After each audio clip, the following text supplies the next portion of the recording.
আসলাম এবং উপস্থিত হলাম, কিন্তু সে ওইখানে বসে পড়লো এবং আমাদের সাথে যেতে চাচ্ছিল না। কিন্তু সে যে কোন ভাষায় কথা বলছিল, সে বাংলায় বলছিল, আবার কিছু কিছু বাইরের ভাষাও আমাদের বলছিল, কাছে সেটা জামা কাপড় আছে, এগুলো সম্ভবত দেবো। হিন্দি হবে।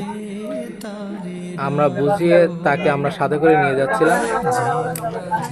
আমরা পিছন পিছন যাচ্ছি যে তাকে পরিষ্কারের কাজটা আমরা কমপ্লিট করব। তার অবস্থা খুবই খারাপ ছিল, চুলের অবস্থা আপনারা দেখতে পাচ্ছেন যে তার অবস্থাটা খুবই খারাপ অবস্থা।